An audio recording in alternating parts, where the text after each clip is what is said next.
Olá, alunos ícones. Bom dia, boa tarde, boa noite. Eu não sei que horário você estará assistindo essa aula, mas eu quero te dizer que você é muito bem-vindo, tá, a mais uma aula proporcionada aí pelo Ícone Grupo Educacional. Tá? Eu sou o professor Jonatas Santos e irei aí conduzi-los, acompanhá-los nesse período, nesse processo aí de conhecimento da Lei 8.069 de 93, é a lei que instituiu o ECA, o Estatuto da Criança e do Adolescente.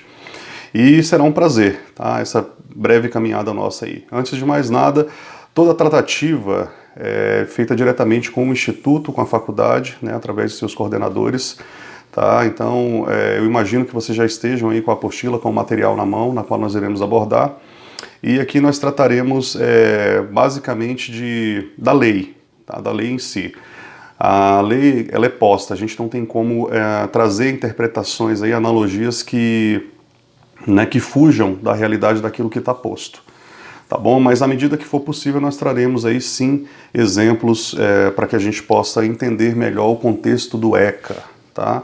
E para tanto eu já quero começar convidando vocês o seguinte, esteja a posto com a Declaração Universal dos Direitos Humanos, tá bom? Esse currículo ele é importantíssimo para você, professor, para você que vai concorrer ao fazer concurso para conselheiro tutelar, para carreira policial. Então, assim, é imprescindível, né, conhecer a base aí que deu origem à Lei 8.069 de 90, de 13 de julho de 90, tá bom? Que é o Estatuto da Criança e do Adolescente, repito. Tá? Então, assim, por que eu estou colocando a coisa nesta ordem? Porque a gente precisa entender que para tudo há uma base. Tá? Então, a Declaração Universal dos Direitos Humanos é uma delas. A segunda é a Constituição Federal, sobretudo o artigo 5º, né, que fala ali das garantias, né, individuais, coletivas, sociais. Tá? Então, assim, a gente está falando aí de cláusulas que estão postas no nosso cotidiano, no nosso ordenamento jurídico, tá? E nós temos aí leis, decretos e regulamentos que servem exatamente para isso, para regulamentar a convivência em sociedade, trazer luz aí sobre as responsabilidades individuais, sociais, estatais, tá bom? E aí para que isso, na verdade, professor? Para que a gente, né, saiba a quem recorrer nos momentos que são necessários. Tá bom? Então, assim, a gente agora, por exemplo, estamos vivendo um período de pandemia, né? Então, assim, quais são os direitos que nos assistem durante um período de pandemia? O que pode ser feito, né? O que deve ser feito aí em detrimento da sociedade e do Estado? Qual a obrigação do Estado? Qual a obrigação da sociedade? Então, são perguntas aí importantes que a gente precisa ter, pelo menos, um referencial de onde buscar essas informações, né? Para muito além aí somente da internet. Ok? Cada lei em si, ela traz consigo ali, né, em seu preâmbulo, as disposições preliminares a ela, né, como período, né, ou seja, qual é o período que essa lei vai estar, que ela vai estar valendo, tá bom? E a aplicação dessa lei, a partir de quando ela será, ela terá validade, tá bom? Ela poderá ser cobrada, tá? O fim dela e a destinação dessa lei, qual o objetivo dela? Tá? Ela é uma lei que é uma lei fixada no nosso ordenamento jurídico, é uma lei que vai ter um período de validade breve, tá bom? Então, assim, e ótimo, e mais do que isso, existem outras leis que possam ser benéficas ao momento que nós estamos vivendo, existem outras leis que possam ser aplicadas, utilizadas, por exemplo, em detrimento de atos delituosos, aí, em crimes, enfim. Tá? Então tudo isso a gente precisa ter aí um breve entendimento para que a gente possa adentrar a Lei 8.069, tá bom? E entrar já realmente com bagagem, com base para isso, ok?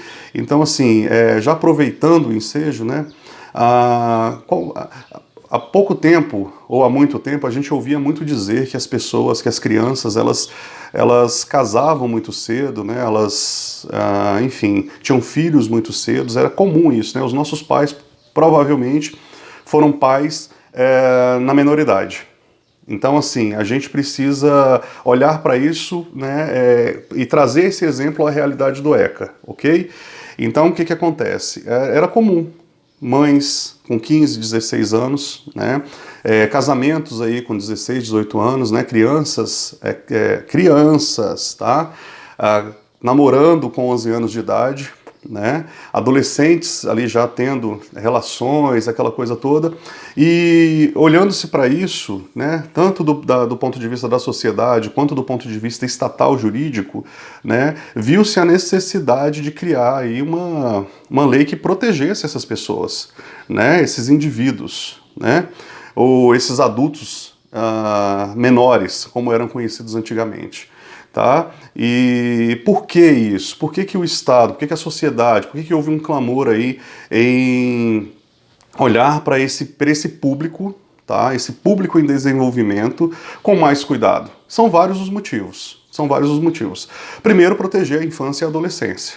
Né? Então, assim, a criança, ela tem a primeira infância, né? E a partir disso ela entra na adolescência. Ela tem a primeira infância, a segunda infância, e a partir disso ela entra na adolescência, né? E aí existe uma necessidade aí de quê? De proteger esses indivíduos, porque eles ainda não têm, apesar de gozarem de direitos, tá? Né, os direitos plenos, a vida, a liberdade, o ir e vir, eles não têm ainda autonomia. Tá? Autonomia própria para produzir, eles não têm autonomia própria para... não têm ainda o entendimento ou o conhecimento para cuidarem das suas próprias vidas. Tá? Então o Estado, a sociedade, olhando para isso, falou, opa, peraí, nós precisamos agora olhar para essas crianças, olhar para esses adolescentes e protegê-los. Qual o objetivo principal disso? O objetivo é muito simples, proteger o futuro. Tá? Então, assim, como assim, professor? Proteger o futuro? Sim, proteger o futuro. Né? Porque a partir do momento que o Estado, que a sociedade olha para essas crianças, tira ela do mercado do trabalho e coloca ela, por exemplo, dentro da escola para estudar, ele está garantindo ali, tá, um direito que está previsto na Constituição e protegido pelo ECA, que é o quê? O direito à escola, tá bom? A partir do momento que o Estado pega essa criança e coloca ela nos locais que ela precisa estar, o Estado está garantindo aí, a sociedade é responsável por essa fiscalização também, pelo cumprimento disso que está posto pelo Estado, né, para garantir aí o direito à escola, ao lazer, à cultura, à própria proteção, né, em todos os sentidos da criança, intelectual, sexual e dentre outras. A escola está preparada para isso. Ok? A escola tem um papel proeminente aí na proteção às crianças e adolescentes, porque é o local onde as crianças estão inseridas, né? Então, assim, o professor aí tem uma responsabilidade, podendo ainda incorrer em crime de omissão, né? Se porventura ele tem acesso a alguma informação de ordem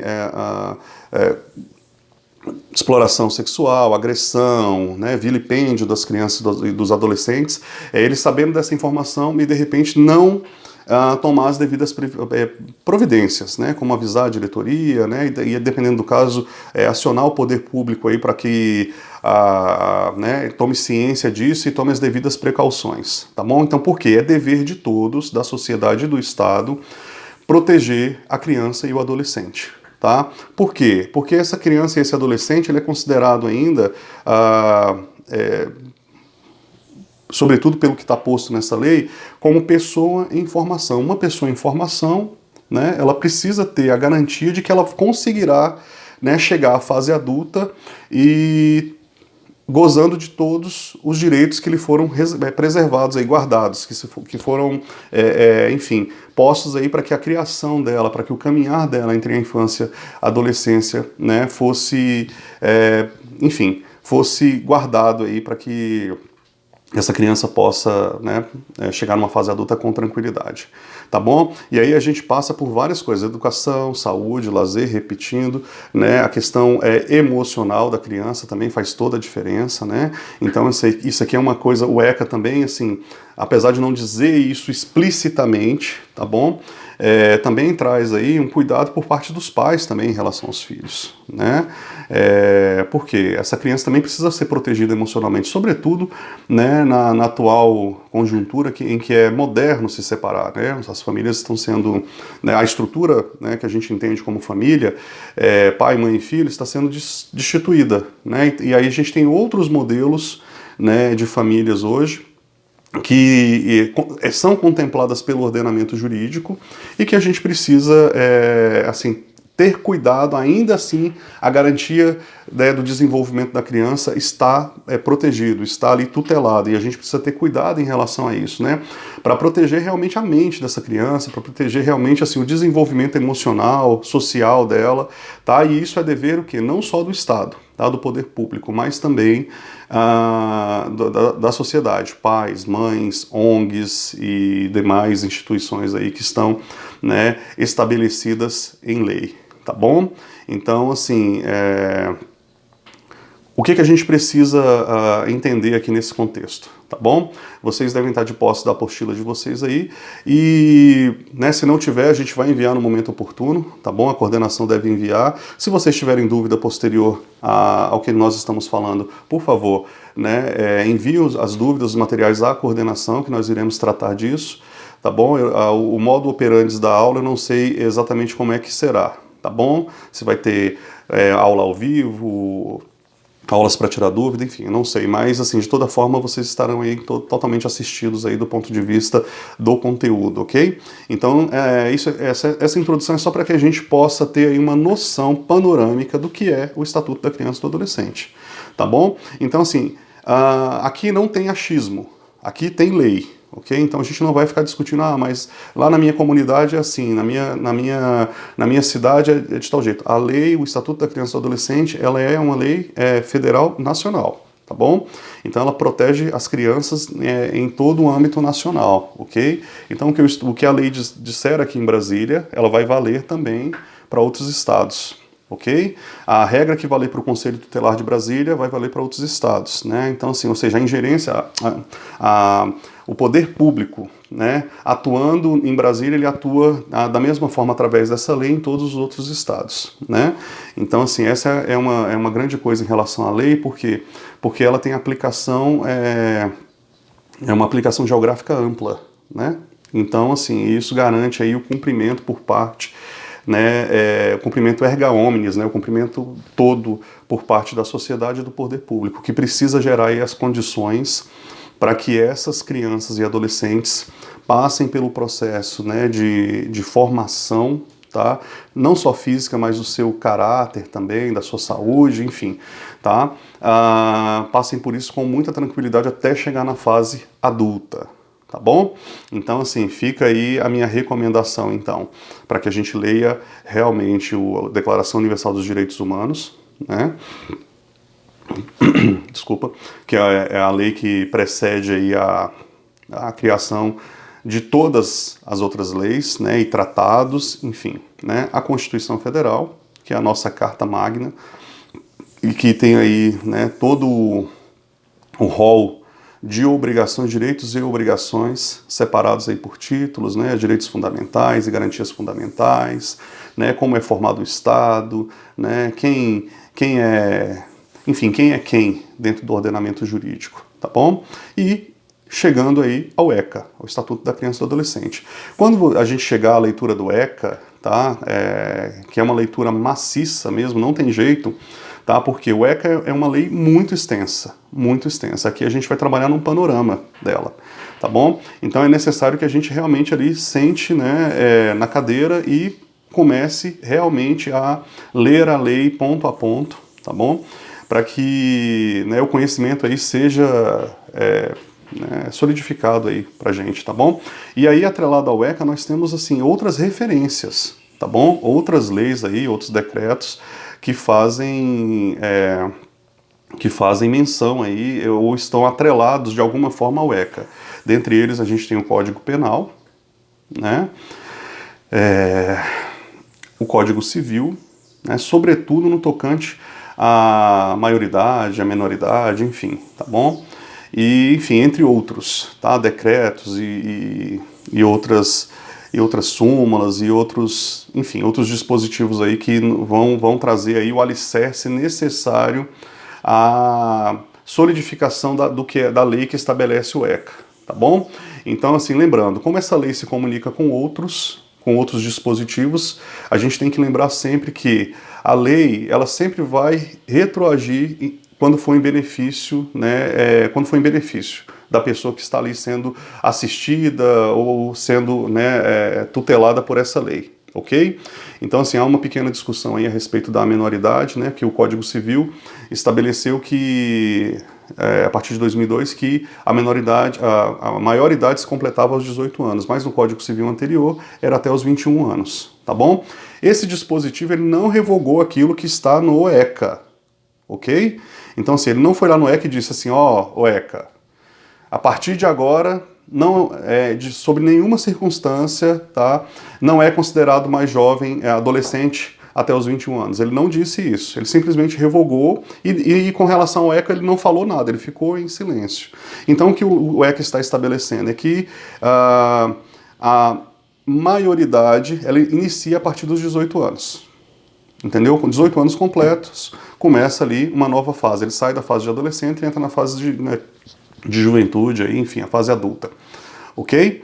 Então, assim, então é interessante a gente saber esses dispositivos para que a gente não seja pego aí, né, de calça curta em concursos ou até mesmo, enfim, avaliações ou outros aí que porventura se apresente para nós, tá?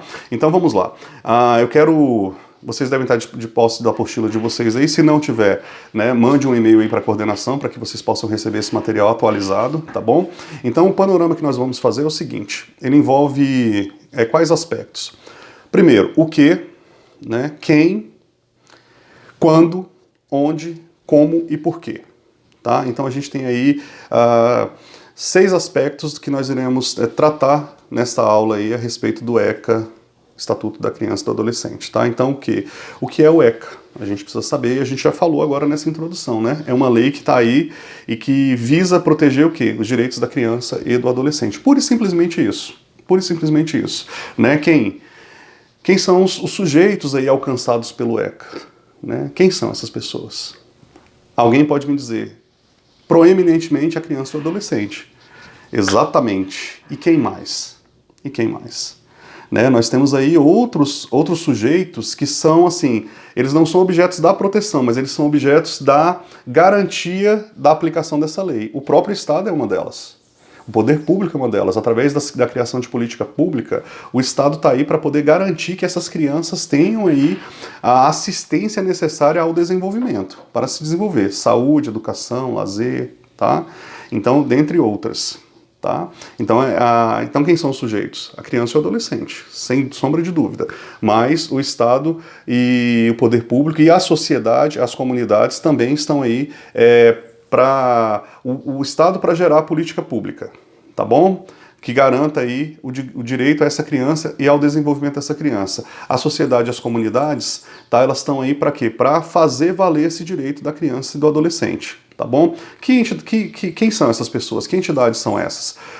Igrejas evangélicas, católicas, com as pastorais, né? ONGs, né? Conselhos tutelares, ok? Eu não sei se aqui tem ainda, mas aqui em Brasília, né, são aqueles conselhos que haviam na cidade, como se fossem administrações ali, eles também estavam ali para garantir isso, né, que a proteção a essas comunidades de crianças fossem ali assistidas, tá bom? Então, assim, existe aí uma série de sujeitos, né, em detrimento dessa lei, que estão aí para poder, para fazer a lei, atendendo um anseio social, né? Então, assim, a sociedade vai lá e fala para o Estado, eu preciso que a minha criança seja protegida, tá? E o que você vai fazer para isso? Para protegê-la, para poder preservar os direitos dela. O Estado vem e fala, opa, ótimo, vem cá, sociedade, vamos definir uma lei aqui, né? A Câmara Legislativa está lá para isso, ok? E vamos mandar para aprovação, visando aí realmente a garantia desses menores, essas crianças, né, que não são adultos pequenos, são pessoas em formação, ok? Então, assim, por que a gente tem que garantir isso? Porque essas pessoas não têm autonomia. Eles gozam de direitos, mas eles não têm autonomia própria. Eles não conseguem produzir sozinhos, né? Basta a gente olhar para uma criança que você vê, ela começa, tudo na vida dela tem fase, né? Ela começa ali, nasce, depois começa a engatinhar, depois até a alimentação muda também, né? Depois ela começa a falar, depois ela começa a andar, a correr. E não é diferente com a fase de adolescentes, é a mesma coisa. Então a gente precisa aí estar realmente protegendo. O Estado entendeu isso dessa forma, sobretudo também no quesito internet, que a gente vai falar talvez lá na frente, tá?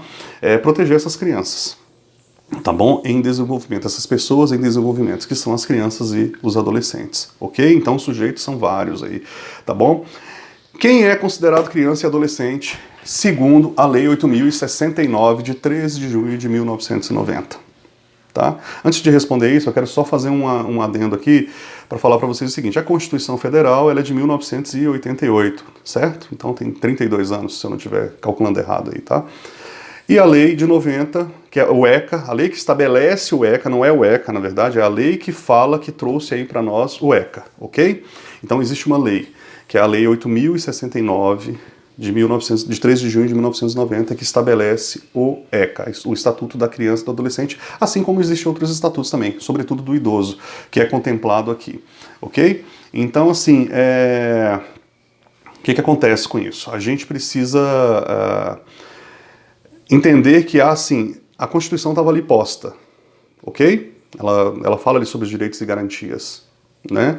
Fala sobre o direito à educação, à saúde e tudo. Beleza. Quem são os sujeitos disso?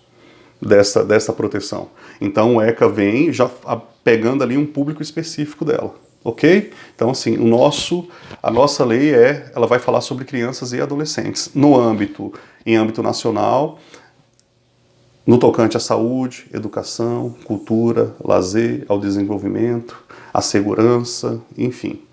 Ok? E aí o Estado, opa, ótimo, assim como os outros códigos trazem para si aí uma responsabilidade em detrimento de uma área, tá?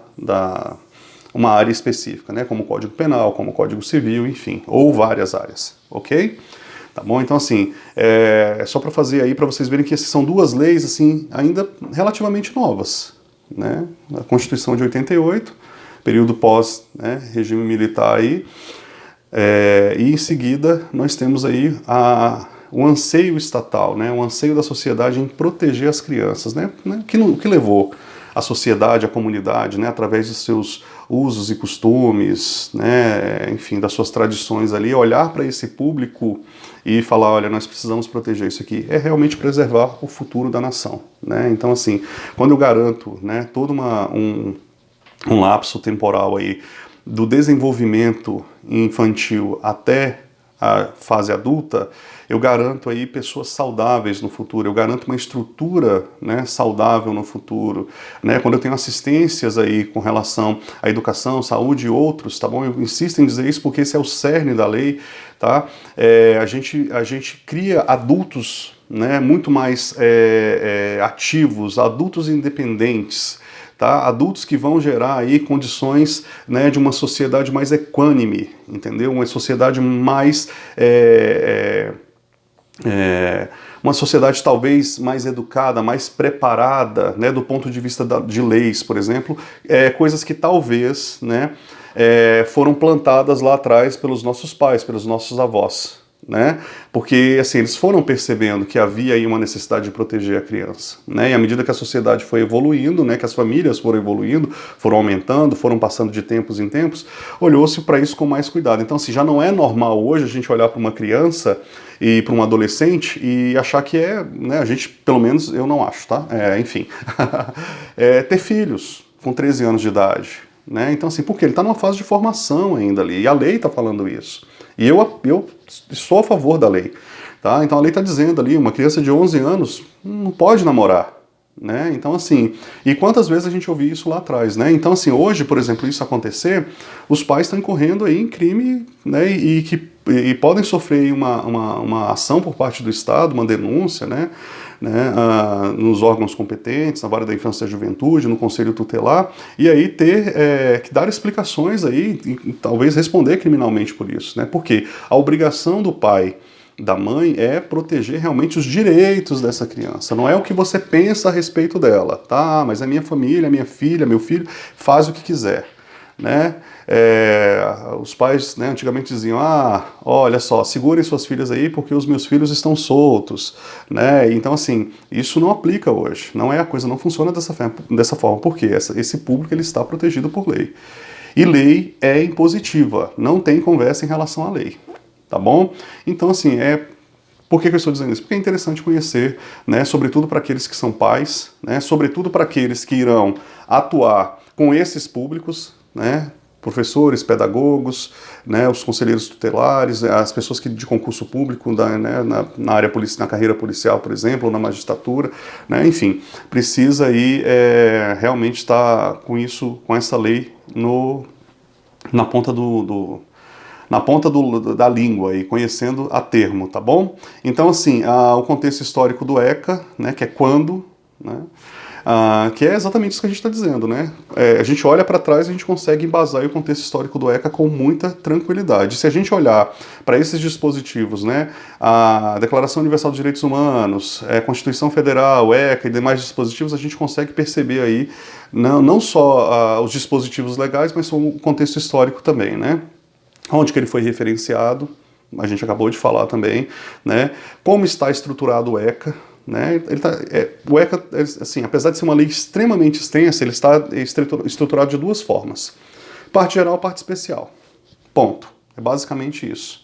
Tá bom? Então, assim, e aí a gente vai falar aí sobre, né, nessas partes, a gente vai tratar sobre quem é a criança, quem é o adolescente e quais são os direitos que estão assistindo, enfim, essas crianças desfrutam e gozam durante um período de idade da sua vida e até chegar na fase adulta, que é a partir dos 18 anos, né, segundo esse dispositivo, ok?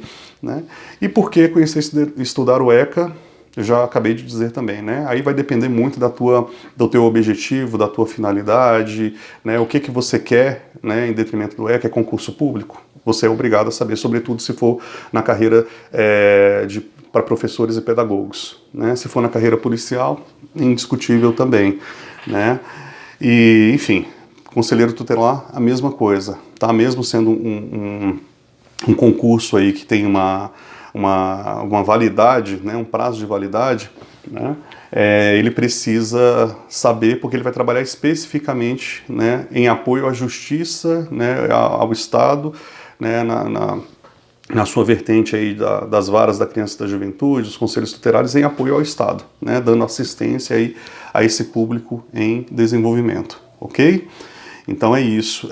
Então essa é uma abordagem assim, mais panorâmica para a gente poder agora entrar basicamente na lei mesmo. A gente discutir, falar um pouquinho aqui sobre o que é cada dispositivo, porque eu vou ler com vocês, tá? Cada dispositivo, vocês vão poder fazer isso na casa de vocês depois, e aí a gente, né, nos exercícios, nas atividades propostas aí nos trabalhos, a gente vai evoluindo aí neste conhecimento, ok? Então vamos lá, deixa eu só me adequar aqui, tá? Vamos lá.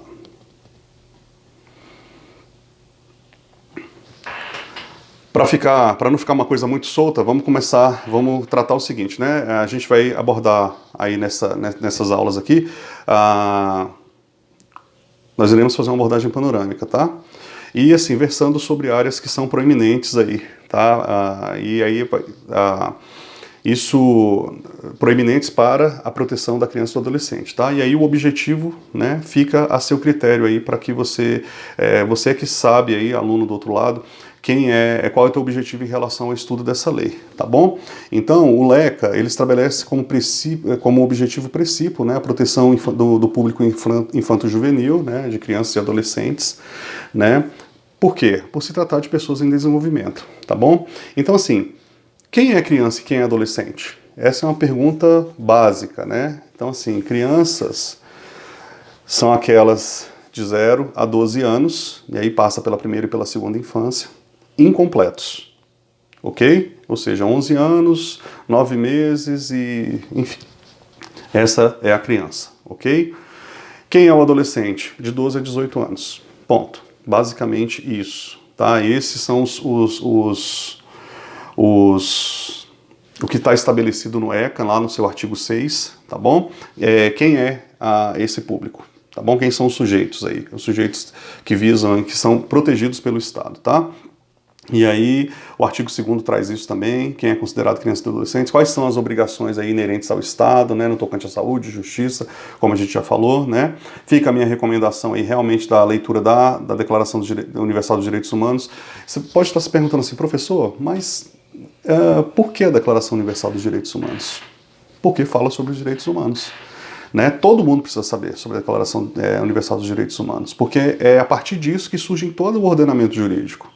é a partir do humano, é a partir da proteção das garantias e das obrigações, dos deveres, tá, de humanos. Então, assim, o Estado foi formado, está calçado em cima disso, tá bom? Então, assim, lógico, como tutelar aí de todos esses direitos aí que nos assistem hoje, né? Direito de convivência, né?